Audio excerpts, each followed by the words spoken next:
혹시 대구 불로동 5세 어린이 아사 사건을 기억하시나요? 2004년 대구시에서 5세의 장애아가 장롱 안에서 숨진 채 발견된 사건인데요.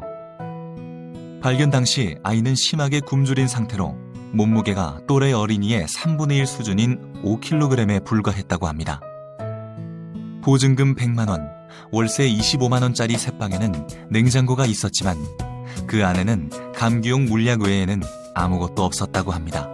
이런 안타까운 사건을 통해 위기 상황에 처한 저소득층에 대한 신속 지원 필요성이 대두되었고 2005년 12월 23일 긴급복지지원법이 제정되어 2006년 3월 24일부터 시행되고 있습니다.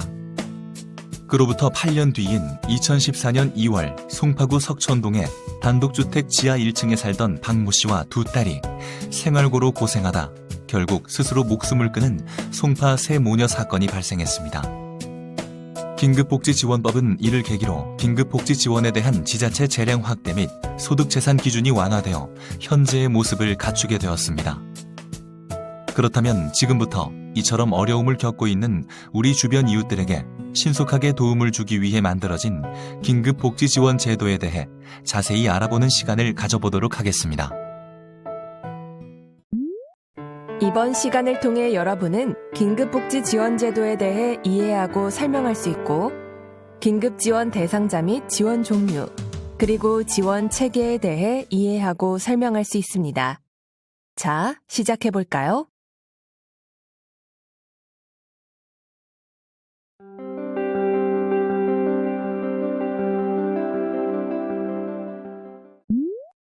먼저 긴급복지지원제도의 목적과 기본 원칙을 알아보도록 하겠습니다. 긴급복지지원제도란 무엇일까요?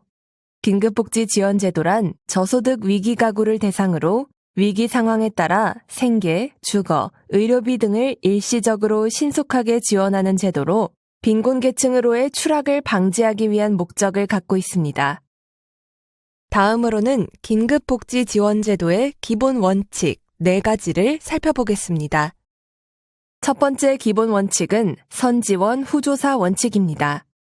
긴급지원 담당 공무원이 현장 확인을 한 후 포괄적으로 지원 필요성을 판단합니다. 지원 요청 또는 신고 후 3일 이내에 우선 지원하고 추후 소득, 재산 등을 조사하여 지원의 적정성을 심사합니다. 두 번째 기본 원칙은 단기 지원 원칙입니다. 긴급복지지원제도는 위기 상황에 처한 가구에 일시적으로 신속하게 지원하는 것으로 생계, 주거, 시설 이용, 연료비 지원은 1개월, 의료 교육 지원은 1회가 원칙입니다. 생계, 주거, 시설 이용, 연료비 지원의 경우에는 시, 군, 구청장의 결정으로 2개월 범위 내에서 지원 연장도 가능합니다.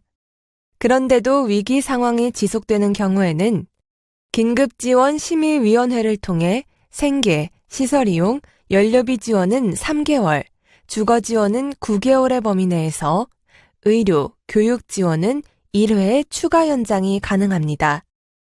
또한 지원이 종료된 때부터 2년 이내에는 동일한 위기 상황으로는 다시 지원할 수 없으며 다른 위기 상황이 있더라도 종전의 위기 상황으로 인한 긴급 지원이 종료된 때부터 3개월 이내에는 지원이 불가능합니다. 긴급복지지원제도의 세 번째 원칙은 타법률 중복지원 금지의 원칙입니다. 이것은 다른 법률에 따라 동일한 내용의 구호, 보호 또는 지원을 받고 있는 경우에는 긴급지원을 하지 않는다는 것을 의미하는데요.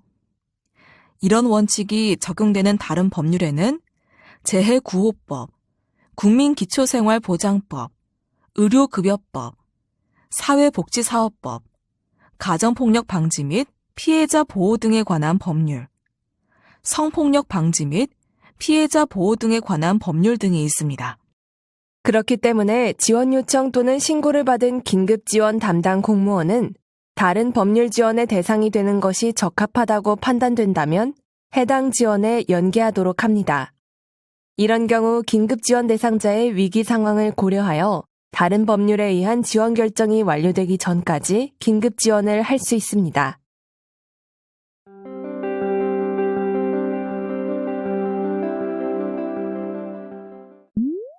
앞서 긴급복지지원제도가 어떤 것인지 대략적으로 알아보았다면 다음으로는 어떤 종류의 지원을 하는지 자세히 알아보는 시간을 갖겠습니다. 긴급복지지원제도는 금전 또는 현물 등을 직접 지원과 민간기관 단체와의 연계 지원, 이렇게 크게 두 가지 종류로 나눌 수 있습니다.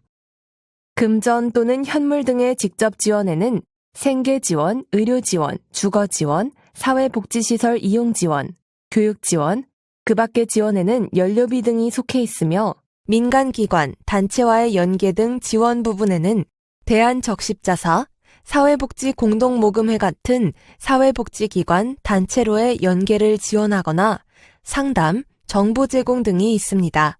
직접 지원 외에도 민간기관, 단체로의 연계 등을 통해 지원할 수 있습니다. 그렇다면 이렇게 유용한 긴급복지지원제도는 누가 지원받을 수 있는 걸까요?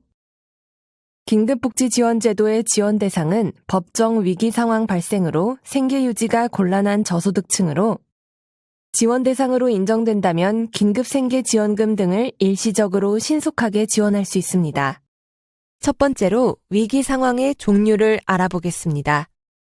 주소득자의 사망, 가출, 행방불명, 구금시설의 수용 등으로 소득을 상실한 경우, 중한 질병 또는 부상을 당한 경우, 가구 구성원으로부터 방임 또는 유기되거나 학대 등을 당한 경우, 가정폭력 또는 가구 구성원으로부터 성폭력을 당한 경우, 화재 또는 자연재해 등으로 인하여 거주하는 주택 또는 건물에서 생활하기 곤란한 경우, 주소득자 또는 부소득자의 휴업, 폐업 또는 사업장의 화재 등으로 인하여 실질적인 영업이 곤란하게 된 경우, 주소득자 또는 부소득자의 실직으로 소득을 상실한 경우 같은 상황들이 위기 상황에 해당되며 이런 경우 선지원 후조사 원칙에 따라 긴급복지 지원을 받을 수 있습니다. 또한 가구원 간호, 간병, 양육으로 인한 소득활동 미미, 기초생활보장 미결정 부적합 결정된 경우, 수도, 가스 등의 체납으로 공급 중단, 사회보험료, 주택임차료 상당기간 체납 등 보건복지부령에 따라 지자체 조례로 정한 사유가 발생한 경우도 위기 상황으로 인정됩니다. 그 밖에도 보건복지부 장관이 정하여 고시하는 경우에도 긴급복지지원을 받을 수 있는데요. 주소득자와 이혼한 때, 단전된 경우, 출소자 중 생계곤란한 경우, 가족으로부터 방임, 유기 또는 생계곤란 등으로 노숙을 하는 경우, 사각지대 발굴, 통합사례관리 대상자 또는 자살 고위험군으로서 관련 기관으로부터 생계가 어렵다고 추천을 받은 경우가 있습니다. 또한 코로나 바이러스 감염증 19로 인하여 주소득자 또는 부소득자가 무급휴직 등으로 소득을 상실한 경우, 자영업자인 주소득자 또는 부소득자의 소득이 급격히 감소한 경우, 특수형태 근로종사자 또는 프리랜서인 주소득자 또는 부소득자의 소득이 급격히 감소한 경우가 있습니다. 다음으로는 긴급복지지원제도의 소득 재산 기준을 알아보겠습니다. 소득의 경우 기준 중위소득 75% 이하로 가구 규모별로 그 기준이 다릅니다. 화면의 내용을 통해 가구별 정확한 금액을 확인할 수 있습니다. 7인 이상의 가구의 경우 1인이 증가할 때마다 76만 9,651원씩 증가하며 7인 가구의 중위소득 75% 금액은 608만 637원입니다. 재산의 경우에는 대도시 2억 4,100만 원, 중소도시 1억 5,200만 원, 농어촌 1억 3천만 원 이하이며 이때 주거용 재산 공제 한도액은 긴급지원 대상자가 실제 거주하고 있는 주거 형태가 월세 또는 전세 보증금이나 자택인 경우 지역 구분별로 대도시 6,900만 원, 중소도시 4,200만 원, 농어촌 3,500만 원의 범위 내에서 공제됩니다. 금융재산은 600만 원 이하, 주거지원의 경우에는 800만 원 이하라면 긴급복지지원제도를 지원받을 수 있습니다. 이와 같은 기준들을 충족하는지에 대한 판단은 선지원 후조사 원칙에 따라 지원 후 사후조사, 적정성 심사 과정에서 이뤄지게 됩니다.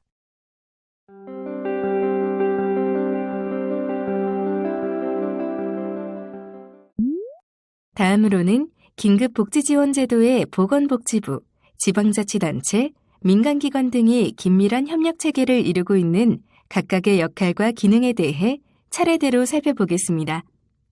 먼저 보건복지부는 긴급지원 정책개발, 사업지침 마련, 교육 및 통보, 사업 모니터링을 담당하고 긴급지원 담당 기구로서 보건복지상담센터를 두고 있는데요. 이곳에서는 365일 24시간 상담팀을 운영하고 있으며 지원 요청 또는 신고를 받게 되면 해당 시, 군, 구에 연계하도록 하고 있습니다. 다음으로 시, 군, 구는 긴급지원제도의 중추적인 역할을 담당하고 있는데요. 크게 두 가지 시장, 군수, 구청장과 소속 긴급지원심의위원회로 역할이 나눠집니다.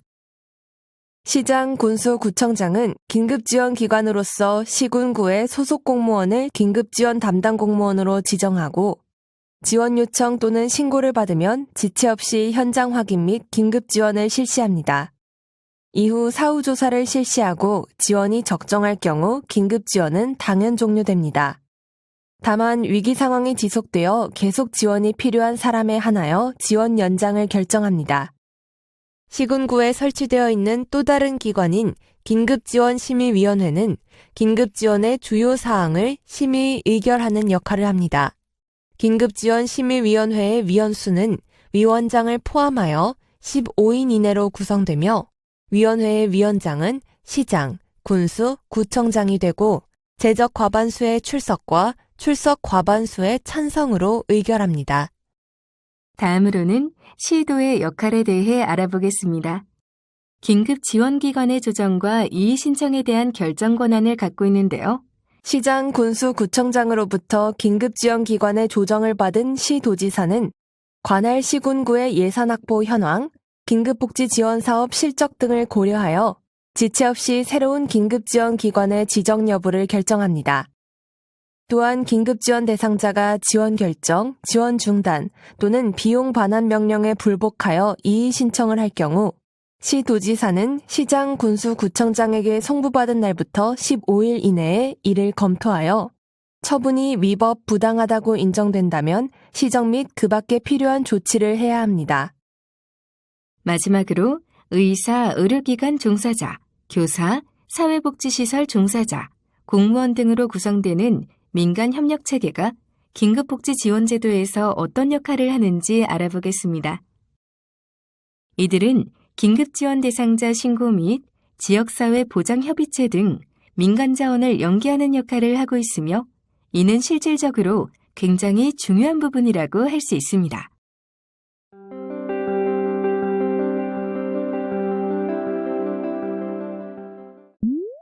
긴급지원에는 다양한 종류의 지원이 있는데요. 크게 주 지원과 부가 지원으로 구분할 수 있습니다. 주 지원에는 생계, 주거, 의료, 사회복지시설 이용 지원이 속해 있고 부가 지원에는 교육, 해산비, 장제비, 연료비, 전기요금 지원이 속해 있습니다. 이 중 가장 대표적인 생계주거 의료 지원에 대해 자세히 알아볼까요? 가장 먼저 긴급복지지원법 시행령 제2조에 속하는 생계지원에 대해 알아보도록 하겠습니다.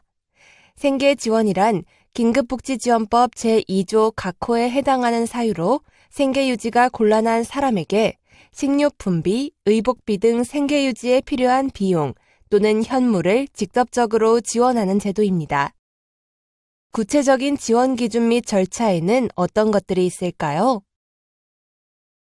우선 생계지원의 기준 및 절차입니다.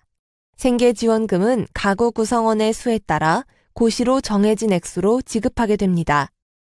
또한 가구 구성원이 7인 이상인 경우 1인 증가할 때마다 26만 3,800원씩 추가 지원하게 됩니다.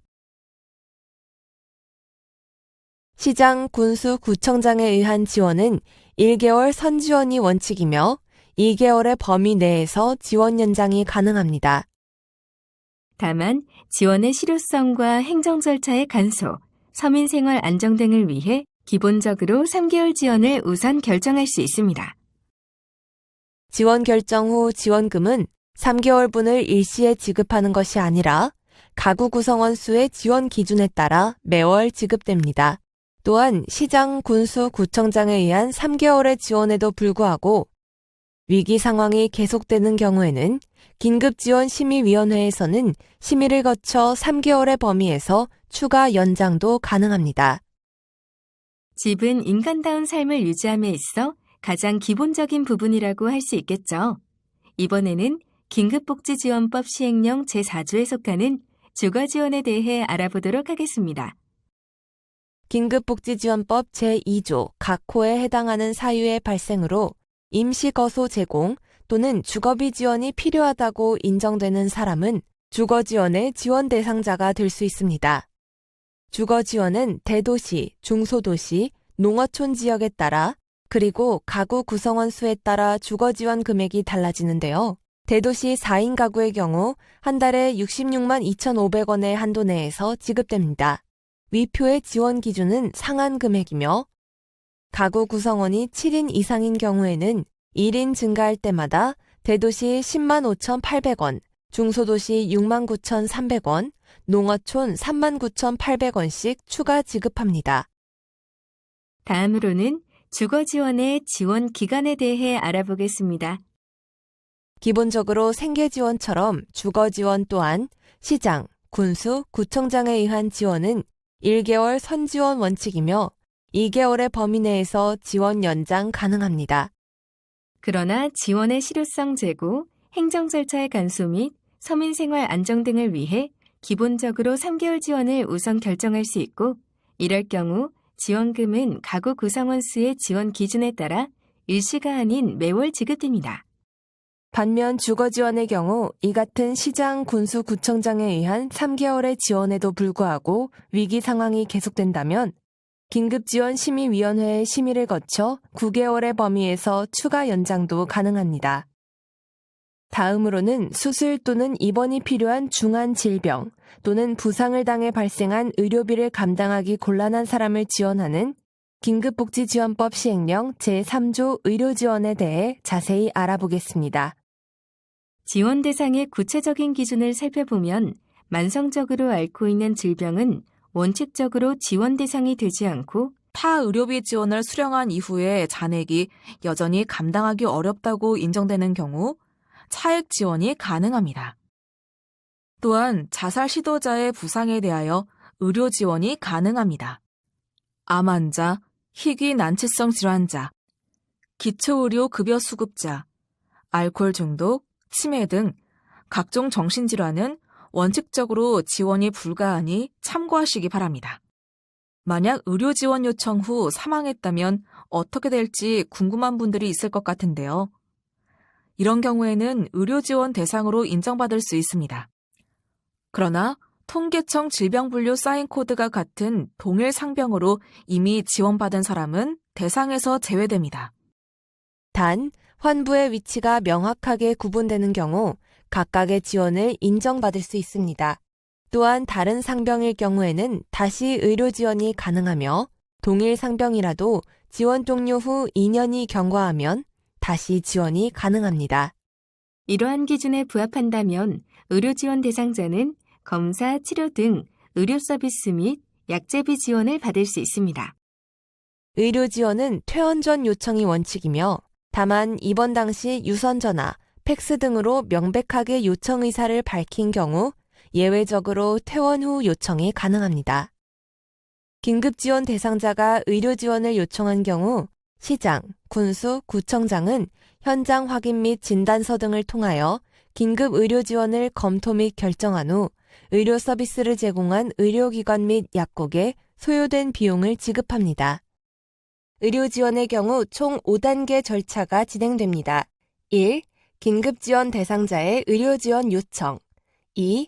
시군구 담당자는 현장 확인 등으로 대상자 여부를 3일 이내에 확인한 후 의료 지원 대상자 및 의료기관 등의 지원 결정 통보. 3. 의료기관에서 진료, 처방약물 조제 등 의료 서비스의 제공. 4. 의료기관 등이 의료 서비스 제공에 소요된 비용을 시군구에 청구. 5. 시장, 군수, 구청장이 의료기관 등의 비용 지급. 이렇게 5단계로 이루어지며 약사법에 따라 등록된 약국을 제외한 의료기관에서는 시군구청에 건강보험 환자 진료비를 청구할 때 반드시 긴급복지 의료지원 대상자 분류 코드인 G코드를 입력해야 합니다. 의료지원의 경우 300만 원의 범위 내에서 의료기관 등이 긴급지원 대상자에게 제공한 의료 서비스 비용 중 약제비, 본인부담금 및 비급여 항목에 대하여 지원받을 수 있는데요. 다양한 의료 지원의 지원 금액 및 지원 범위에 대해 자세히 살펴보겠습니다. 수술 또는 입원이 필요한 질병, 부상에 따른 수술 입원 진료 및 당일 외래 수술을 지원하고 수술에 준하는 시술 포함하며 당일 외래 진료는 입원 및 수술 진료와 연계되는 경우에 한하여 인정됩니다. 간병비, 의료소모품 구입비, 보조기 또는 의료기기 구입비, 재증명료, 보호자 식대, 구급차 이용료, 비급여 도수치료비, 증식치료비, 추나요법, 비급여 식대, 비급여 입원료는 의료지원 항목에 포함되지 않습니다. 의료 지원을 받기 위해서는 지원이 결정된 질병에 대한 입원에서 퇴원까지 검사, 치료에 소요된 비용을 지원하되 퇴원 전에 긴급 의료 지원을 요청해야 합니다.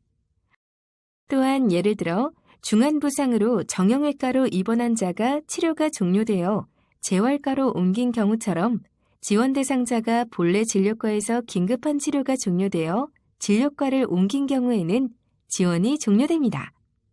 지원 요청 후 입원한 의료기관을 변경했을 때는 의사, 수술 장비가 없는 경우 등 치료의 목적상 불가피하게 옮긴 경우에 한해 전 의료기관에서 관련 증빙을 제출 후 지원이 가능합니다.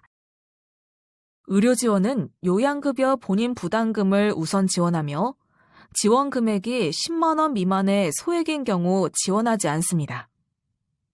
지원 요청자 중 사보험 가입자의 경우에는 해당 보험사로부터 수령 또는 수령할 보험 금액을 차감하여 지급합니다. 이러한 의료 지원은 1회 지원이 원칙이며 1회 지원 후에도 위기 상황이 계속되어 의료비가 지원 한도액 300만 원을 초과하는 경우에는 긴급지원심의위원회의 심의를 거쳐 1회 추가 연장할 수 있습니다. 또한 퇴원 전에 추가 연장 여부를 결정하여야 하지만 부득이한 사정으로 퇴원이 임박하여 연장 요청을 하는 경우 예외적으로 퇴원 후에 심의가 가능합니다. 그렇다면 다음으로는 긴급복지 지원의 다른 지원들에는 무엇이 있는지 살펴보도록 할까요? 아무래도 생계곤란을 겪는 취약계층을 긴급히 지원하는 제도의 특성상 사회복지시설 이용이 필요한 경우가 많이 있는데요. 가족 구성원으로부터 방임되어 공동생활시설 이용료가 발생한 경우가 대표적인 지원 예시라고 할 수 있습니다. 위와 같이 사회복지시설 이용이 필요한 위기 상황이 발생한 경우 긴급복지지원제도에서는 사회복지시설에서 제공하는 서비스가 필요하다고 인정되는 사람을 대상으로 시설 이용료를 고시로 정한 상한액 내에서 실비 지원하고 있습니다. 사회복지시설 이용의 지원 상한액은 1인 가구 55만 2천 원, 4인 가구 149만 4,100원으로 가구원 수에 따라 다릅니다. 또한 사회복지시설 이용은 1개월 지원이 원칙이지만 2개월 범위 내에서 지원 연장 가능하며 위기 상황이 계속된다면 대상자 보호를 위해 3개월 추가 연장이 가능합니다. 이미 긴급복지 지원을 받고 있지만 부가적인 지원들이 필요한 상황이라면 그 밖의 지원에는 어떤 항목들이 있을까요? 먼저 그 밖의 지원에 해당하는 대상은 긴급복지 주지원 중에서도 생계, 주거, 사회복지시설 이용 지원 대상자로서 시장, 군수, 구청장이 그 밖의 지원이 필요하다고 인정한 가구라면 교육지원, 동절기 연료비, 해산비, 장제비, 전기요금 등 그 밖의 지원을 받을 수 있습니다. 긴급복지 교육지원 대상은 초중등 교육법상 학교 또는 평생교육법상 평생교육시설의 입학생 또는 재학생에 대해 학용품비 등 교육비 지원이 필요하다고 인정하는 사람이며 초등학교, 중학교, 고등공민학교, 고등학교, 고등기술학교, 특수학교, 초중고 학력이 인정되는 학교 형태의 평생교육시설에서 교육받는 학생이 있다면 지원받을 수 있습니다. 교육 지원의 경우 수업료, 입학금, 학교 운영 지원비 및 학용품비 등에 대해 금전이나 물품으로 지급받을 수 있습니다.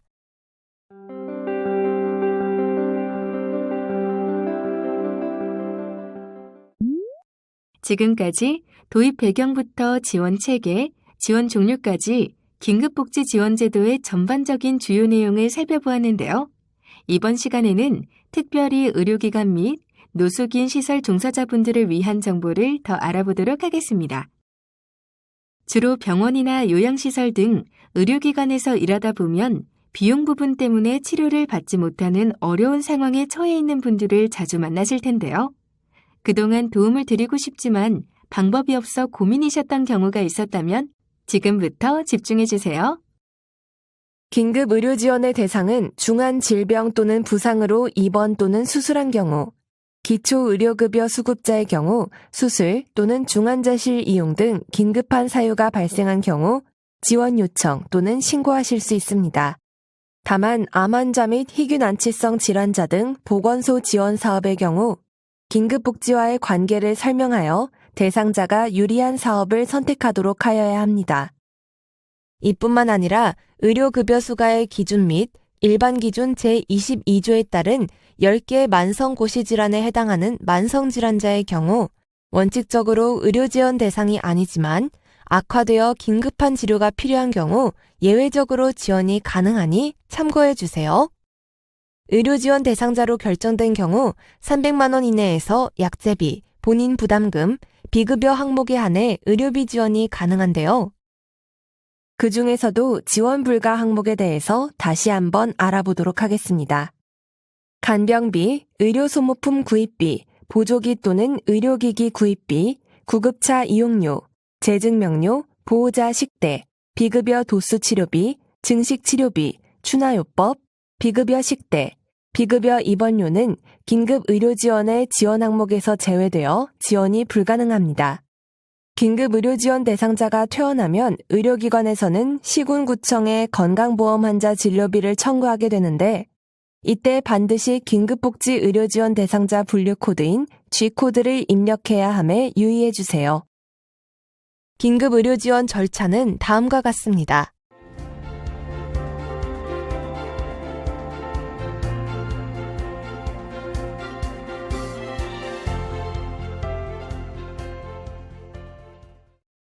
다음으로는 노숙인 시설 종사자분들을 위한 내용도 알아보겠습니다. 가족으로부터 방임 유기 또는 생계유지 곤란 등으로 노숙한 지 6개월 미만인 노숙인의 경우 긴급복지 지원을 받을 수 있습니다. 긴급지원 대상자로 추천한 노숙인 시설 및 노숙인 종합지원센터에서 주거지원 등에 대한 임시거주지 마련 및 사후관리 협조가 이루어집니다. 지금까지 알아본 긴급복지 지원 제도가 실제로 어떻게 적용되고 지원되는지 실제 사례를 통해 살펴보겠습니다. 운영하던 식당이 코로나19로 인하여 더 이상 운영을 할 수 없을 정도로 빚덩이가 되었어요. 집도 경매로 넘어가게 되는데 더 이상 혼자의 힘으로 살아갈 용기가 없습니다. 그녀는 힘없는 목소리로 전화를 걸어왔습니다. 그녀는 40대 후반이었고 딸과 함께 살고 있는 한부모 가족이었습니다. 늘어난 부채, 당뇨병으로 인해 희미해진 시야, 이혼 등으로 힘든 나날을 보내고 있었습니다. 가장 먼저 경제적 해결을 위하여 신속하게 긴급복지 지원을 요청하여 생계지원금과 함께 그녀의 자녀에게는 교육지원금을, 동절기 동안 연료비를 병행 결정해 지급하였습니다. 이를 통해 생활 안정을 도왔으며 위기 상황을 겪은 후 생긴 우울감도 해소되는 좋은 계기가 되었습니다. 긴급복지로 생활이 안정되고 질병 치료까지 의욕을 가지게 되었습니다. 병원비의 자부담비 지원을 위하여 외부 민간 후원금을 발굴하여 수시로 지원하였습니다. 그 밖에도 고용복지센터와의 연계를 통해 자격증 취득의 기회와 국민취업지원금 등을 지원받을 수 있었습니다. 긴급 지원이 이루어지는 짧지만 소중한 시간이 있었기에 경제, 교육, 일상생활 유지 등의 문제 등을 해결함으로써 위기 상황에서 벗어나 건강과 자활을 챙길 수 있었습니다. 이번 시간 학습한 내용을 다시 한번 정리해보세요. 1. 긴급복지지원법 도입 배경 2004년 대구 불로동 5세 어린이 아사 사건을 계기로 위기 상황에 처한 저소득층에 대해 신속 지원 필요성 대두 2005년 12월 23일 긴급복지지원법이 제정되어 2006년 3월 24일부터 시행. 2. 긴급복지지원제도의 목적. 생계곤란 등의 위기 상황에 처하여 도움이 필요한 사람을 신속하게 지원함으로써 이들이 위기 상황에서 벗어나 건강하고 인간다운 생활을 하게 하기 위함. 긴급복지지원법 제1조. 3. 긴급복지지원 제도의 4대 원칙. 선지원 후조사 원칙, 단기지원 원칙, 타법률 중복지원 금지의 원칙, 가구 단위 지원의 원칙. 4. 긴급지원 대상자. 위기 상황 발생으로 생계곤란 등에 놓여 도움이 필요한 저소득 가구. 긴급복지지원법 제2조 및 고시 위기 상황으로 인정하는 사유, 지방자치단체의 조례로 정한 사유에 해당하는 위기 상황. 긴급복지지원제도의 소득 재산 기준 충족. 5. 긴급복지지원 지원 기준. 소득 기준. 기준 중위소득 75% 이하. 1인 155만 8,419원. 2인 259만 2,116원. 3인 332만 6,112원. 4인 405만 723원. 5인 474만 8,016원. 6인 542만 986원. 일반 재산 기준. 대도시 2억 4,100만 원, 중소도시 1억 5,200만 원, 농어촌 1억 3천만 원. 금융재산 기준 600만 원 이하, 단 주거지원의 경우 800만 원 이하.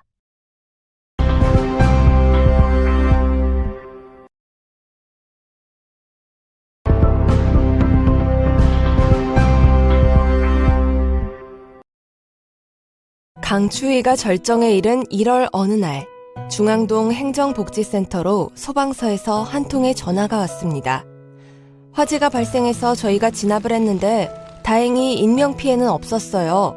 하지만 혼자 사시는 어르신 집이 모두 불타버렸네요. 행정복지센터에서 나오셔야 할 것 같아서 말씀드려요. 라는 신고를 받자마자 곧장 현장으로 향했습니다. 어르신이 걱정되어 화재 현장 주변에 있는 사람들을 둘러보기 시작하였는데 머지않아 한쪽 구석에서 울고 계신 어르신을 발견할 수 있었습니다. 당분간 지낼 수 있는 주거지 마련이 가장 시급한 상황이었습니다.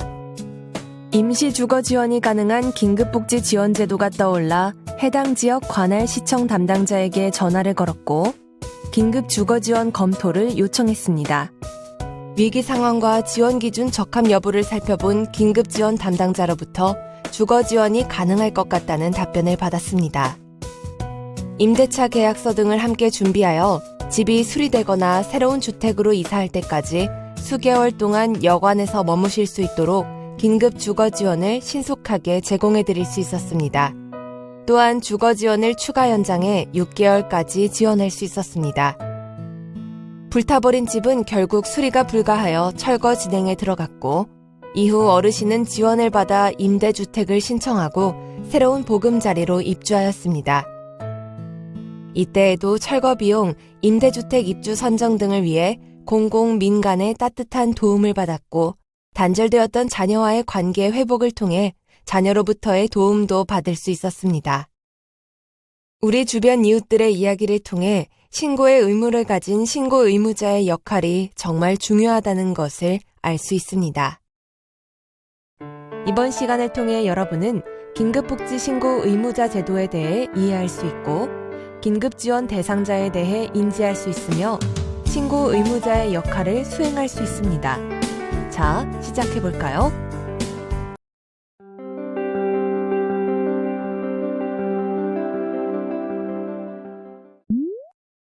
생계곤란 등의 위기 상황에 처하여 도움이 필요한 사람을 일시적으로 신속하게 지원하여 위기 상황에서 벗어날 수 있도록 지원하는 긴급복지지원제도는 2004년 대구 불로동 5세 아동 아사 사건을 계기로 만들어졌습니다.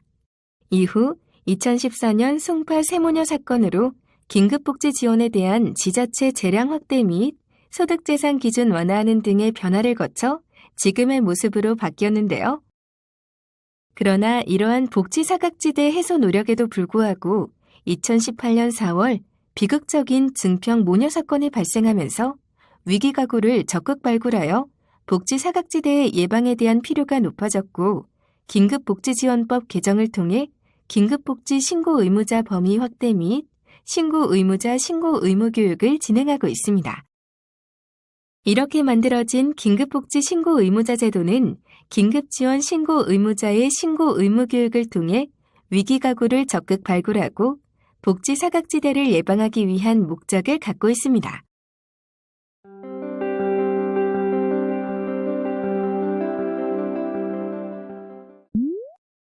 긴급복지지원법 제7조에 따라 신고 의무 교육을 받도록 되어 있는 신고 의무자에는 공무원을 비롯해 의료기관의 종사자, 사회복지시설의 종사자, 장애인 활동 지원에 관한 법률에 따른 장애인 활동 지원기관의 장 및 종사자와 활동 지원 인력이 속해 있습니다.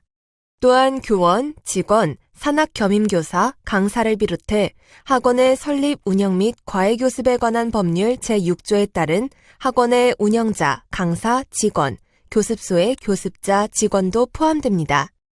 각종 법령에 따라 건강가정지원센터, 평생교육기관의 장과 그 종사자, 청소년 시설 및 청소년 단체, 청소년 보호 재활센터의 장과 그 종사자도 포함되어 있습니다.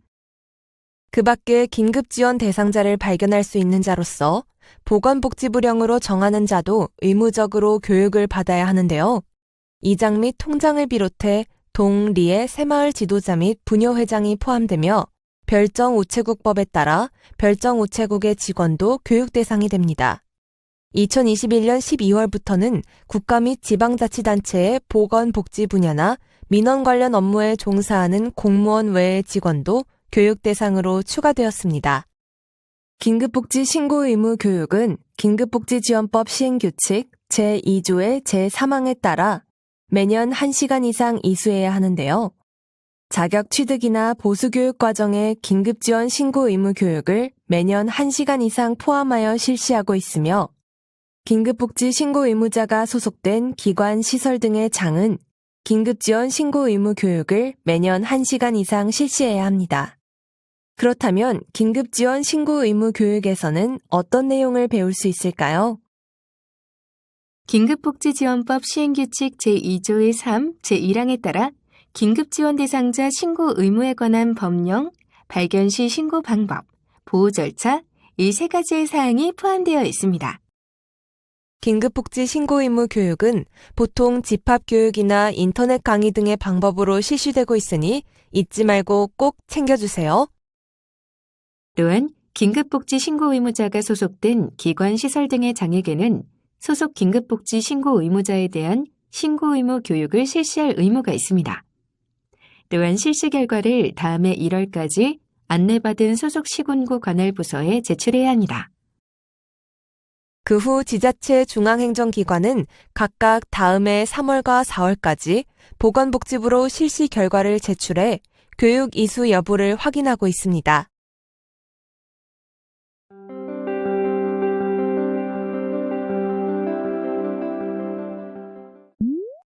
다음으로는 긴급복지 신고 의무자 법령 및 범위에 대해 알아보겠습니다.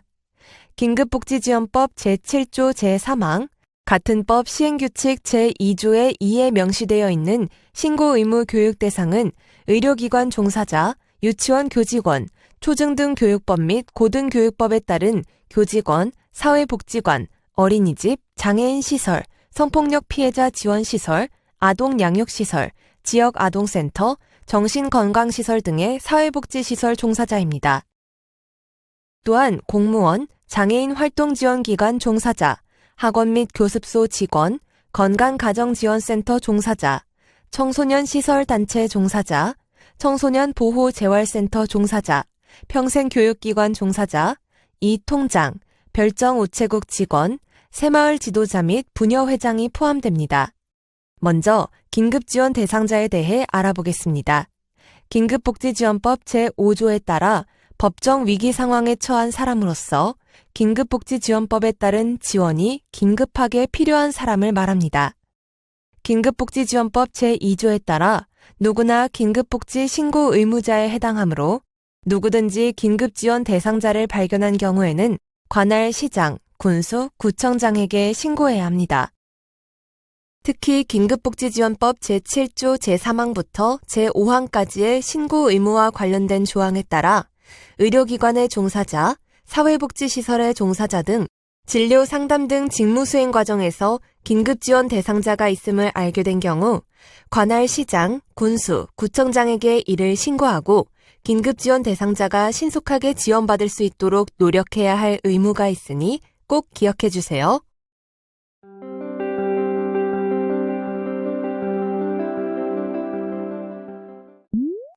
그렇다면 신고 의무자가 직무 수행 중 긴급지원 대상자를 발견했을 경우 어떻게 신고를 해야 할까요?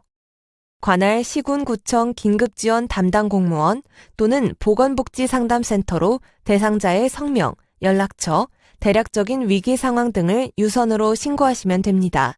긴급복지지원법에서는 시장, 군수, 구청장에게만 이를 신고할 의무를 규정하고 있지만 위기 상황에 놓인 사람을 신속하게 지원하기 위하여 앞서 소개해드린 방법으로 진행하는 것을 추천드립니다.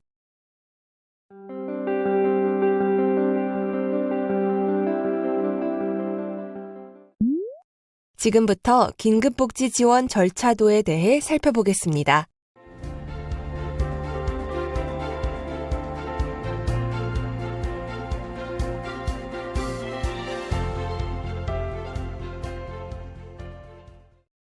시작이 반이다라는 말이 있듯이 긴급복지지원제도에서 지원 요청과 신고는 가장 중요한 부분이라고 할 수 있습니다. 긴급지원 대상 당사자가 직접 도움을 요청했는지 여부에 따라 지원 요청 또는 신고로 구분할 수 있습니다. 지원 요청은 위기 상황에 처한 긴급지원 대상자 본인과 친족, 그 밖의 관계인이 구슬 또는 서면 등으로 관할 시장, 군수, 구청장에게 할 수 있습니다. 이 경우 시장, 군수, 구청장은 의료기관에서 팩스, 이메일 등으로 진료비 영수증 등을 일방적으로 전송하여 긴급지원 담당 공무원이 신청 사실을 인지할 수 없는 일이 발생하지 않도록 관내 주요 의료기관 등에 대해 사전 안내하는 등 유기적인 협력이 필요합니다. 다음은 긴급지원 대상자를 발견한 사람이 할 수 있는 신고에 대해 살펴보겠습니다. 진료 상담 등 직무 수행 과정에서 긴급지원 대상자가 있음을 알게 된 사람은 의무적으로 신고를 해야 하는데요. 신고는 읍면동, 시군구 또는 보건복지상담센터에서 받고 있습니다. 이렇게 긴급복지신고 의무자에게서 긴급지원의 요청 및 신고 전화를 받았다면 보건복지상담센터 상담원은 지체 없이 시군구 긴급지원 담당 공무원 또는 노인보호 전문기관, 여성긴급상담 등의 응급지원 관련 기관에 연계해야 하며 시군구청장은 위기 상황을 확인하기 위하여 필요한 경우 관할 경찰관서, 소방관서 등 관계 행정기관의 장의 협조를 요청할 수 있으며 이 경우 관계 행정기관의 장은 정당한 사유가 없으면 그 요청에 따라야 합니다. 두 번째 절차에 대해 알아볼까요? 긴급지원을 요청하거나 신고 또는 발견된 사람에 대한 위기 상황을 파악하여 지원 여부를 결정하기 위하여 실시하는 현장 확인 단계입니다. 직접 지원 요청 또는 신고를 받았거나 보건복지상담센터 상담원으로부터 이관받은 지원 요청 또는 신고 건을 긴급지원 담당 공무원이 현장 확인을 수행하게 되는데요. 이외에도 읍면동 공무원, 경찰, 소방서 등 행정기관, 의료기관, 복지기관 등 관계기관, 지역사회보장협의체 위원, 복지통장 또는 이장이 작성한 현장 확인서가 인정됩니다. 현장 확인은 지원 요청 또는 신고를 받은 후 지체 없이 실시해야 하며 사회보장 정보 시스템에 지원 대상자에 대한 정보 및 확인 내용을 등록합니다. 현장 확인을 통해 지원의 필요성이 인정된다면 긴급지원 담당 공무원은 긴급복지지원의 종류와 기간을 결정하고 지원을 실시합니다. 다음 절차는 사후조사로 긴급지원 대상자의 소득 또는 재산 등을 조사하여 우선 실시한 선지원이 적정한지 여부를 판단하는 근거를 확보하기 위해 실시하게 됩니다. 지원 결정일로부터 1개월 이내에 사후조사를 완료하는 것이 원칙입니다. 그 후 긴급지원심의위원회에서 시장, 군수, 구청장의 사후조사 결과를 참고하여 우선 실시된 지원의 적정성 여부를 심사합니다. 계속되는 위기 상황을 해소하기 위해 추가적인 지원이 필요한 경우 지원 연장 결정을 하게 되는데요. 지원 연장은 시군구에서, 추가 연장은 긴급지원심의위원회에서 결정하게 됩니다. 만약 이 과정에서 거짓 또는 그 밖의 부정한 방법으로 지원받은 것이 밝혀질 경우 지원액의 전부 또는 일부를 환수하게 됩니다. 또한 거짓 또는 그 밖의 부정한 방법으로 지원받은 것이 아니더라도 부적정한 지원이었던 것으로 사후에 드러난 경우에는 지원액의 전부 또는 일부를 환수할 수 있습니다.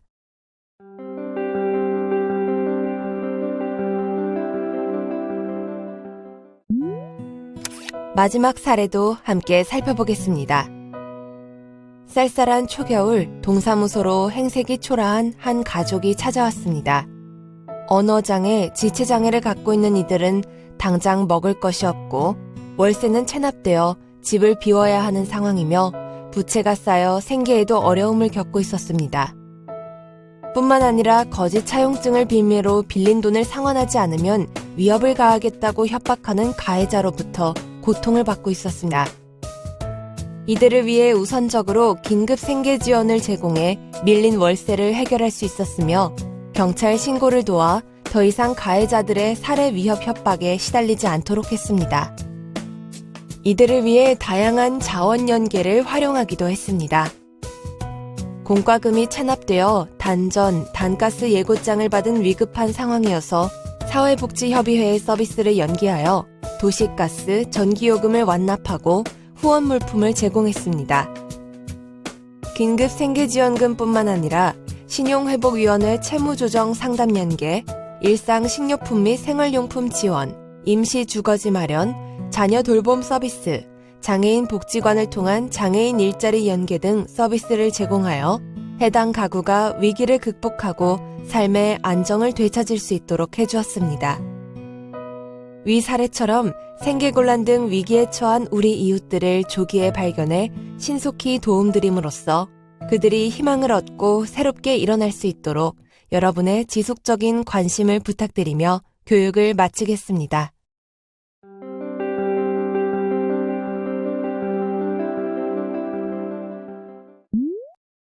병원 등 의료기관에서 일하고 있으면 청소원이나 조리원도 긴급지원 신고 의무 교육 대상일까요?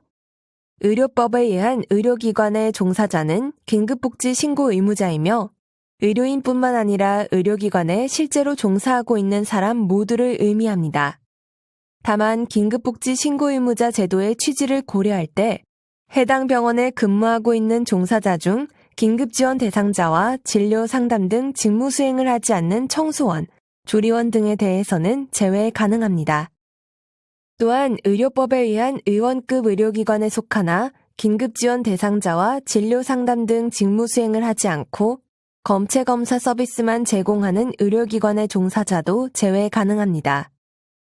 신고 의무 교육 대상 중 종사자의 범위가 어떻게 되고 자원봉사자도 교육 대상일까요? 종사자란 일정한 직업이나 부문, 일 따위에 종사하는 사람으로 종사자의 범위를 일률적으로 규정하기에는 어렵습니다. 따라서 해당 시설에 근무하고 있는 직원의 근로계약과 상관없이 모두 교육 대상입니다. 자원봉사자는 종사자가 아니므로 교육 대상이 아닙니다. 유치원이나 학교에서 근무하는 특성화 강사, 방과 후 강사, 도우미 선생님들도 교육 대상일까요?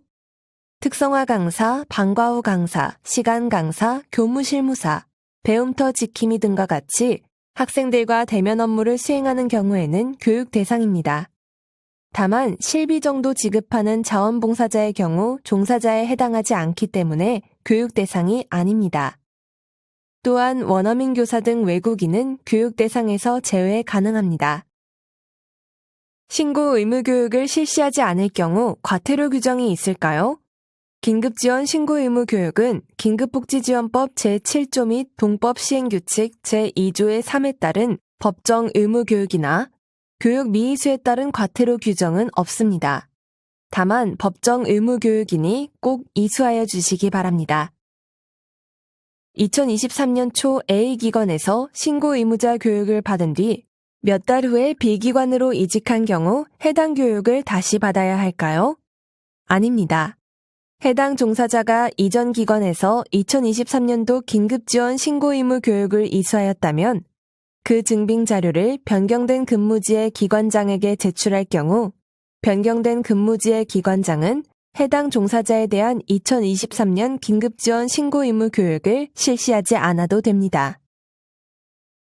기관에서 2023년 긴급지원 신고 의무 교육을 1시간 이상 이미 실시하였으나 이후 입사한 직원이 있거나 개인 사정으로 인해 교육 당일 참석하지 못한 직원이 있을 경우 추가로 교육을 실시해야 할까요? 긴급지원 신고 의무 교육은 매년 1시간 이상 시행하시면 됩니다. 이때 교육에 참석하지 못한 긴급지원 신고 의무 교육 대상자인 직원이 있는 경우 개별적으로 사이버 교육을 통해 이수할 수 있도록 안내하여 주셔야 합니다. 또한 기관이 주관하는 2023년 긴급지원 신고 의무 교육을 1시간 이상 이미 시행하였더라도 추가로 시행하여도 무방합니다.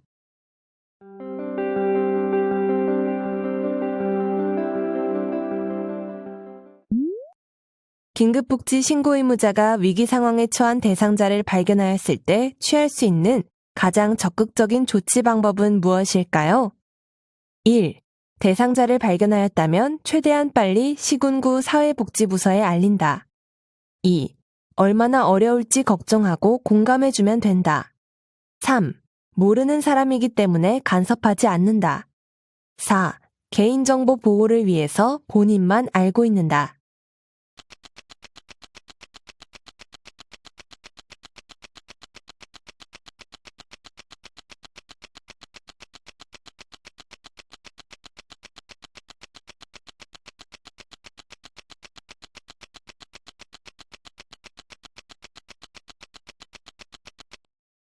정답은 1.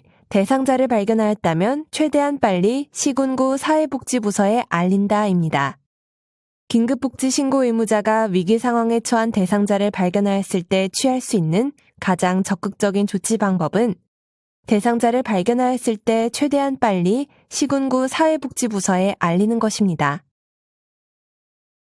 긴급 지원을 받기 위한 절차에 대한 설명으로 맞는 것은 무엇일까요? 1. 당사자가 동사무소를 방문해야만 한다. 2. 증빙 서류를 제출해야 긴급지원 대상자인지 확인할 수 있다. 3. 꼭 긴급지원 담당 공무원에게 직접 도움을 청해야만 한다. 4. 이 통장과 같은 우리 주변 사람들이 어려운 사람을 발견하면 대신 신고해 줄 수 있다.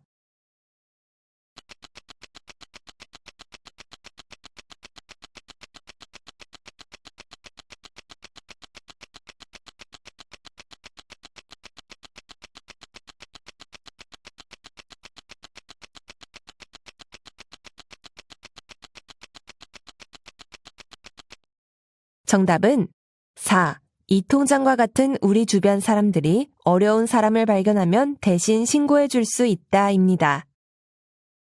1. 긴급복지지원법 제7조 제1항에 따라 긴급지원 대상자와 친족, 그 밖의 관계인은 구술 또는 서면 등으로 관할 시장, 군수, 구청장에게 이 법에 따른 지원을 요청할 수 있습니다. 따라서 반드시 동사무소를 직접 방문하지 않더라도 보건복지상담센터 또는 주민등록상 주소지 관할 시군구 긴급지원 담당자에게 전화하여 긴급지원을 요청할 수 있습니다. 2. 긴급복지지원법 제7조 제1항에 따라 긴급지원 대상자와 친족, 그 밖의 관계인은 구술 또는 서면 등으로 관할 시장, 군수, 구청장에게 이 법에 따른 지원을 요청할 수 있으므로 반드시 신청 서류 제출 등 서면의 방법이 아니더라도 전화 등 구술에 의한 지원 요청도 가능합니다. 3. 긴급복지지원법 제7조 제1항에 따라 긴급지원 대상자와 친족, 그 밖의 관계인은 구술 또는 서면 등으로 관할 시장, 군수, 구청장에게 이 법에 따른 지원을 요청할 수 있습니다. 따라서 반드시 지원 대상자 본인이 직접 도움을 요청해야 하는 것은 아니며 친족, 그 밖의 관계인을 통한 지원 요청도 가능합니다. 또한 긴급복지지원법 제7조 제2항 및 제3항에 따라 신고 의무자의 신고를 통해서도 현장 확인이 이루어지므로 반드시 지원 대상자 본인에 의한 직접 도움 요청이어야 하는 것은 아닙니다. 4. 긴급복지지원법 제7조 제2항에 따라 누구든지 긴급지원 대상자를 발견한 경우에는 관할 시장, 군수, 구청장에게 신고하여야 할 의무가 있습니다.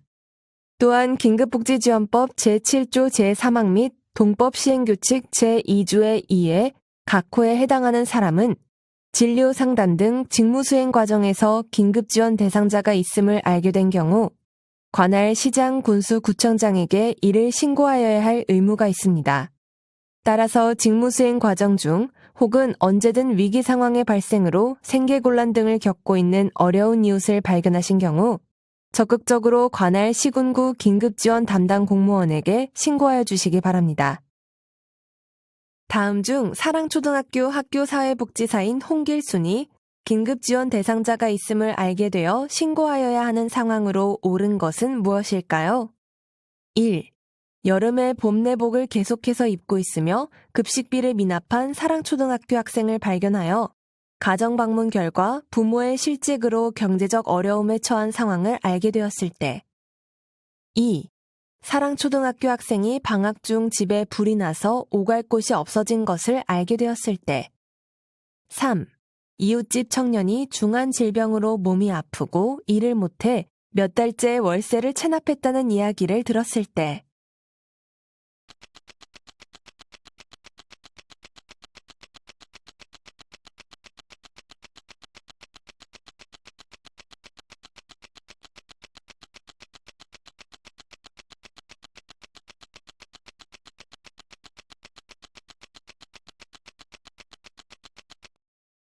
정답은 모두입니다. 긴급복지지원법 제7조 제3항 및 동법시행규칙 제2조의 2에 따른 신고 의무자는 진료 상담 등 직무수행 과정에서 긴급지원 대상자가 있음을 알게 된 경우 관할 시장, 군수, 구청장에게 이를 신고하고 긴급지원 대상자가 신속하게 지원을 받을 수 있도록 노력하여야 합니다. 따라서 학교사회복지사라는 직업의 특성에 따라 진료 상담 등 직무 수행 과정에서 긴급 지원이 필요한 학생을 발견한 경우 관할 시군구 긴급 지원 담당자에게 신고하여 해당 학생의 상황 및 보호자의 연락처 등을 알릴 의무가 있습니다. 3번의 경우 직업의 특성에 따른 법적 의무는 아니나 긴급 지원 신고 의무 교육을 이수하였으니 긴급복지지원제도에 대한 넓은 이해를 바탕으로 신고하여 주시면 감사하겠습니다. 신고 의무자가 해야 할 조치에 대해 모두 골라보세요. 1. 신고해야 하는 대상자를 발견하였을 때는 보건복지상담센터 또는 관할 긴급지원 담당 공무원에게 연락하여 대상자의 상황과 연락처 또는 위치 등을 알린다. 2. 매년 긴급지원 신고 의무 교육을 1시간 이상 이수하고 긴급복지지원제도에 대한 이해를 높인다. 3. 긴급지원 대상자라고 생각되는 사람에게 받을 수 있는 지원 금액을 알려줘서 기운을 북돋고 의욕을 고취한다. 4. 신고 의무자는 긴급지원 담당 공무원에게 신고한 대상자가 어떤 지원을 받으며 수령한 금액, 지급일자 등 지원 정보에 대해 확인할 수 있다.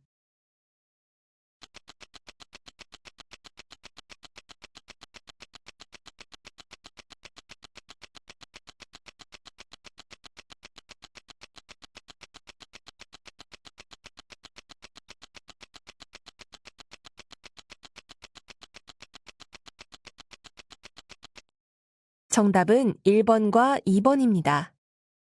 1. 긴급복지지원법 제7조 제3항, 동법시행규칙 제2조의 2에 따른 신고 의무자는 진료 상담 등 직무수행 과정에서 긴급지원 대상자가 있음을 알게 된 경우 관할 시장, 군수, 구청장에게 이를 신고하고 긴급지원 대상자가 신속하게 지원을 받을 수 있도록 노력해야 합니다. 따라서 직무수행 과정에서 지원이 필요한 긴급지원 대상자를 발견하신 경우 보건복지상담센터 또는 관할 긴급지원 담당 공무원에게 연락하여 대상자의 상황과 연락처, 위치 등을 알려 긴급지원 대상자가 신속하게 지원을 받을 수 있도록 적극적인 협조를 부탁드립니다. 2. 긴급복지지원법 제7조 제5항 및 동법 시행규칙 제2조의 3, 제3항에 따라 신고 의무자가 소속된 기관, 시설 등의 장은 소속 긴급복지 신고 의무자에게 긴급지원 신고 의무 교육을 매년 1시간 이상 실시하고 그 결과를 관계 중앙행정기관의 장에게 제출하여야 합니다. 3. 긴급복지 신고 의무제도의 목적은 위기 상황의 발생으로 생계곤란 등 어려움에 처한 사람에게 신속하게 지원을 실시함으로써 이들이 위기 상황에서 벗어나 건강하고 인간다운 생활을 하게 하기 위함입니다. 따라서 지원이 필요한 대상자에게 긴급복지지원제도의 취지와 목적, 지원 종류 및 내용에 대해 알려줌으로써 신속한 지원이 이루어질 수 있도록 노력하여야 하나 아직 지원이 결정되지 않은 대상자에게 구체적인 지원 금액을 알려줌으로써 과도한 의욕을 북돋는 것은 지양해 주시기 바랍니다. 4. 긴급복지지원법 제7조 제2항 및 제3항, 동법 시행규칙 제2조의 2에 따른 신고 의무자는 긴급지원 대상자를 발견한 경우 관할 시군구청장에게 신고할 의무가 있습니다. 이는 긴급지원 대상자가 신속하게 지원을 받을 수 있도록 하기 위함이 목적일 뿐, 자신이 신고한 대상자가 어떤 지원을 얼마나, 언제까지 받는지에 대해 긴급지원 담당 공무원에게 확인을 요청할 수 있는 권한을 뜻하는 것은 아닙니다. 이번 시간 학습한 내용을 다시 한번 정리해보세요. 1. 긴급복지 신고 의무자 제도 도입 배경 2018년 증평 모녀 사건을 계기로 긴급복지 신고 의무자의 범위를 확대하고 그들에 대한 신고 의무 교육을 의무화하는 내용을 반영하여 긴급복지지원법이 개정되었음. 2. 긴급지원 신고 의무 교육에 반드시 포함되어야 하는 내용. 긴급지원 대상자 신고 의무에 관한 법령. 긴급지원 대상자 발견 시 신고 방법. 긴급지원 대상자 보호 절차. 3. 긴급복지지원 절차도.